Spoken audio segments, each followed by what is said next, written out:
Over confident দেবলীনার পতনের ব্যবস্থা করে ফেললো এবার আয়ুষ এবং কুসুম মিলে। হ্যাঁ বন্ধুরা, ভিডিওতে লাইক দিয়ে দেখতে থাকুন। আগে থেকে কুসুম যখন কিনা বুদ্ধি খাটিয়ে দেবলীনা যে রুমে কিনা রেডি হচ্ছিল ঠিক সেই রুমে যখন কিনা রেকর্ডারটা অন করে রেখে আসে এবং তার মুহূর্তে যখন কিনা আয়ুষ বলতে থাকে যে কিন্তু কুসুম এই সমস্ত কিছু করে কী লাভ হবে বলো তো, তুমি কী প্রমাণ করার চেষ্টা করছো, ঠিক সেই মুহূর্তে যখন কিনা কুসুম বলতে থাকে যে ছোটো সাহেব আপনি তো আমাকে বললেন যে এটা একটা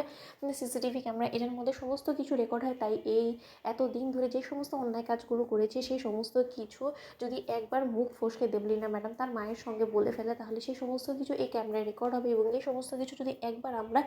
পেন ড্রাইভের মাধ্যমে আমরা যদি ল্যাপটপের মধ্যে ঢুকিয়ে যদি দেখাতে পারি সকলের সামনে বিয়ের আসরে, তাহলে আপনি নিশ্চয়ই ভাবতে পারছেন যে দেবী মায়ের চোখ খুলে দিতে আমাদের আর কোনো রকম কোনো বাধা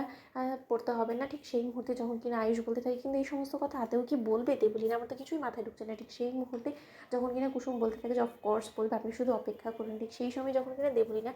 তৈরি হয়ে বসে থাকে সেখানেই হঠাৎ করেই জয়িতা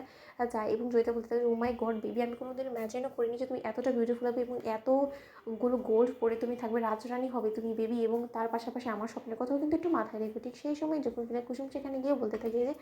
আচ্ছা দেবলীনা ম্যাডাম এমন তো নয় যদি শেষ মুহূর্তে এসে আপনার গোটা প্ল্যানটাই বানচাল হয়ে যায়, এমনটাও তো হতে পারে যে আপনার অন্যায়ের সমস্ত আজকে পর্দা ফাঁস হয়ে গেল এবং শেষ মুহূর্তে আপনার স্বপ্নটা রীতিমতো ভেঙে চুরমার হয়ে গেলো, তখন কী করবেন। ঠিক সেই মুহূর্তে জঙ্গিরা জড়িত বলতে থাকে যে তুমি কাজের মেয়ের মতন থাকো কুসুম, জাস্ট কেন আমি আমার বেবির বিয়ের দিন তোমার মতন একটা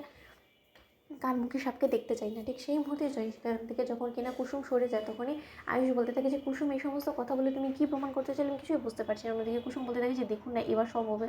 মাত্র শুরু হবে দেবলীনা ম্যাডাম এবং জয়িতা ম্যাডামের পতন। ঠিক সেই সময় যখন কিনা দেবলীনা বলতে থাকে যে দেখেছো মম, এই কাজের মেয়েটা আমাকে কী পরিমাণে হুমকি দিয়ে গেলো। অন্যদিকে জয়িতা বলতে থাকে যে বেবি ওর হুমকি দামকি দিয়ে কী আমাদের যায় সে বলো তো, আপনার হলো আমাদের তো আজকে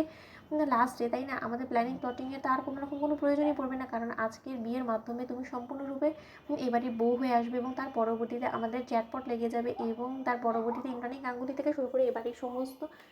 লোকেদেরকে তুমি নিজের ইশারায় নাচাবে এবং তোমার সেই কুকুরটা আছে না, পার্সোনাল কুকুর ওই ঈশান গাঙ্গুলি, ওকে তো রীতিমতো তুমি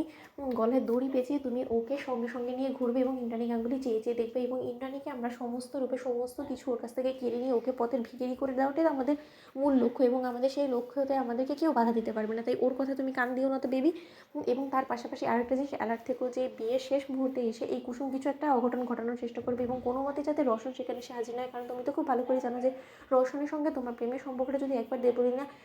যদি এক্সপোজ হয়ে যায় ইন্দ্রাণীর সামনে, তাহলে কিন্তু আমাদের কপালে অশেষ দুঃখ আছে এবং সেটা অ্যাট এনি কস্ট কোনো কিছুই হতে দেওয়া যাবে না। ঠিক সেই মুহূর্তে দেবলীনা বলতে থাকি যে না, ওই ইন্দ্রাণীকে পথের ভিখিরি করাটাই তো আমার মূলত লক্ষ্য, তার জন্য তো আমি এই বাড়িতে ঢুকেছি তাই না মম। তো বন্ধুরা লাইক এবং শেয়ার করে সাবস্ক্রাইব করতে ভুলো না।